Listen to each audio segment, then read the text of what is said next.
Fios is not cable. We're wired differently, which means you can get the fastest internet available with equal upload and download speeds from 50 to 500 megs. So you can upload 200 photos before your favorite song is finished. Click the ad and switch to Fios today to get our best offer ever. This is a download from BFM 89.9, the business station. Good morning, Dodge. It's been quite a roller coaster ride for the markets. In the first 2 weeks, the markets are sharply down, and Friday was very sharp falls in global markets as well. Do you think there are any reprieves in sight? Good morning, Julian. Yes, there will be. It's not going to be based on the fundamental indicator. It's going to be much more based on a technical indicator of the market, and that is when you have the final give up, the final surrender, and it's called a 90% downside day. When 90% of the volume, the up and down volume, is to the downside. We haven't had that. We've been close, but we haven't gotten there yet. And then within a day or two after that, then there'll be a 90% upside day, and that will indicate that there's been enough of a loss in the market to draw investors back in. We do expect that to happen, but in the meantime, there is really no fundamental hurry to make new investment moves at this point, but we do suspect it's very much of a trading market right now. There's a lot of volatility, as we've all seen, and we're watching the traders. One thing is kind of interesting. Well, the traders will get in, and sometimes they will sell rallies and buy pullbacks, and other times they will buy the pullbacks. And what we're seeing now is a transition. When earnings come out, the first move is faded by traders, and that means that there is the volatility is increasing, and it's going both ways. At some point in the next 2 to 3 weeks, we expect to have the trading volatility more one side or the other, and that will be also part of the move for the market to find some support. So if the traders did come in to buy, do you think this can be a sustained form of buying? Because if you look at the earnings results over the last few quarters, we've been seeing negative momentum according to data from FactSet. So the earnings momentum looks like it's also adding to the worries of the market. Absolutely. We're not talking, when traders move, it's not going to be a long-term or a fundamentally based move. All of this is very, very short-term. And yes, earnings, the fourth quarter was weak. We're seeing a transition. One of the transitions, Julian, that I think we'll see as the market begins to find some support and begin to take more of a hold is a reliance or analysis more of cash flow, and also in management, in superior management that can prove that they can adjust to the times. One thing, if you take a look at Walmart, for example, you're beginning to see some support, even though it's not really internet-based, and yet there is some faith in management that they will adjust to the future. That's where I think you'll start to see the turnaround. And talking about cash flow and management, what do you think of the banking sector? For instance, a bank like JP Morgan is giving about a 3% yield, and they also have, at the same time, exposure to the oil sector, which is not doing very well at the moment. Yes, you fit on the plus and the minus, and also Wells Fargo, which is over 3%. We suspect that as what the analysis will turn to is not just the dividend yield, but also the cash flow coverage of the earnings support of the dividend and whether or not it can continue to grow. Wells Fargo's coming out. They go ex-dividend in early February, so we suspect that there might be some interest from a short-term point of view. But from an earnings point of view, the banks are going to have some weakness. There are very few opportunities for them to lend money at attractive rates. That really hasn't occurred yet, Julian. So, yes, from an earnings point of view, the bank, and particularly, Julian, if you take a look at the regional banks, those are the banks that have exposure to the oil sector, and they are really in a very weak position.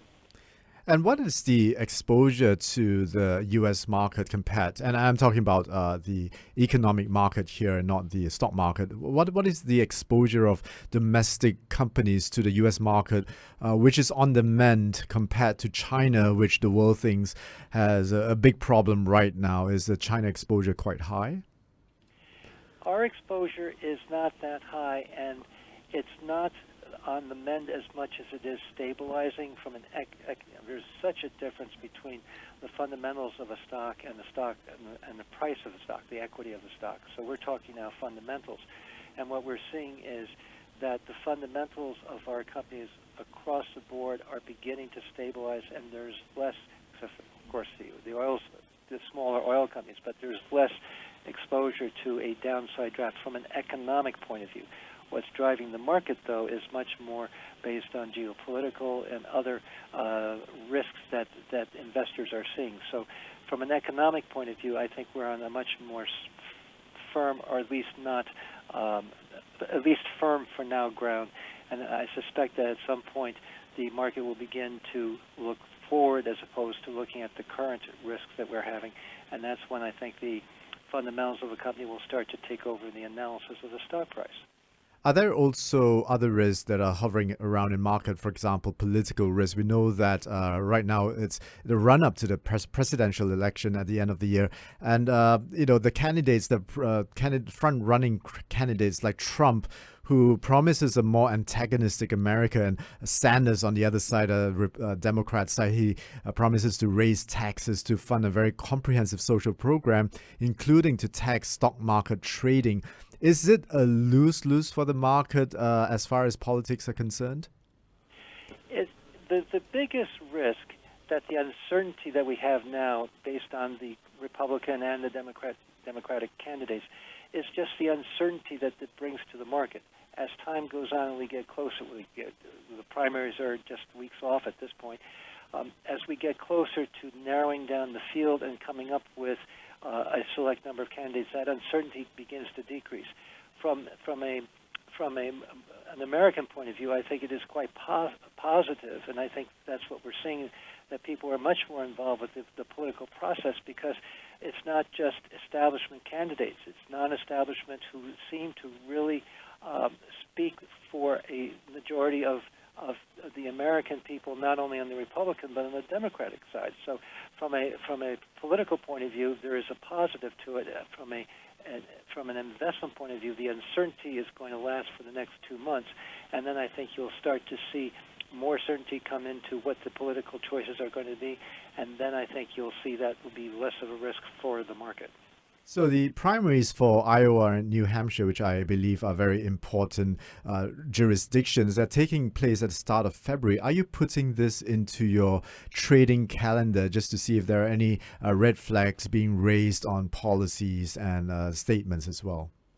Oh, yes, Julian, absolutely. It's when one talks about the trading side of the market, it's every single day, and there's a bunch of maybe 5 to 6 different risks, and the political situation is, and these 5 vary in terms of their importance as you get closer to those 2 primaries, and they're not as important overall, but they're the first ones, and it'll be the beginning of the end of more of the Republican candidates, we believe. And so, yes, there will be a great deal of volatility around those primaries, and then I think as you get closer to the final group of candidates, when you narrow it down on both sides to maybe 3 or 2, then I think the market will feel more confident about what the alternatives are.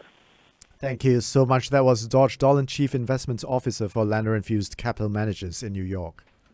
Thank you for listening to this podcast. To find more great interviews, go to bfm.my or find us on iTunes. BFM 89.9, the business station. This year, I will chew 117 number 2 pencils. I will doodle 9 Staples notebooks to death. When it comes to school supplies, it's guaranteed your kids will go through a lot. I'll make a whole lot of paper airplanes.